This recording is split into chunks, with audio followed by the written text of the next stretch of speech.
What if we looked at others through the lens of our worst instead of our best?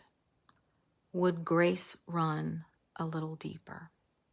You see, when people do things to hurt us or harm us or offend us, we only see their behavior that took place. But God sees the root of that behavior. God sees what we cannot see. God sees the messed up childhood. God sees the abandonment wound that they took on as a teenager. God sees the deep pain from a divorce that you don't even know they went through. God sees their inadequacies, their failures, their worries, their insecurity, their lack of identity.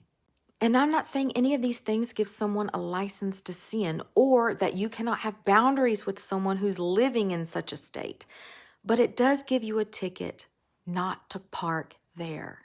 The truth is, we're all so very grateful for God's grace and His mercy and His long suffering with us when we have gone off the beaten path and stayed there a little too long, when we've made mistakes and failures and we have come out of union with Him and chosen to live in a cycle of sin. We're so grateful for His gifts then. But we're not grateful when we feel like He has bestowed any of those gifts on someone who is a quote unquote enemy of ours or someone who has offended us.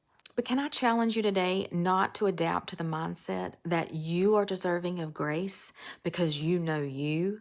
Because the reality is God knows them, and God is the giver of the gift of grace.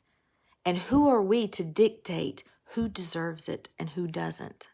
It's not always about justice.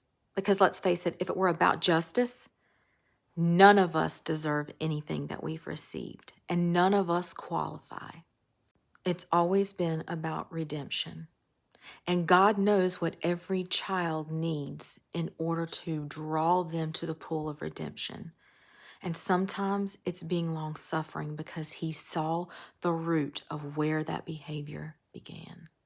So I want to remind you of that today. If you're dealing with a difficult person, if you're dealing with a difficult family member, if you're dealing with a difficult coworker or a friend or just someone that God has placed in your path that you just feel like you are so frustrated dealing with them, be so saturated with the gift of grace that God has given you like a sponge that you literally leak out grace to other people, even people that are undeserving of it. If you struggle having peace in your life, it could be because you won't extend grace. We can choose to be offended or we can choose to live unoffendable, but that is going to require some intentionality on our part.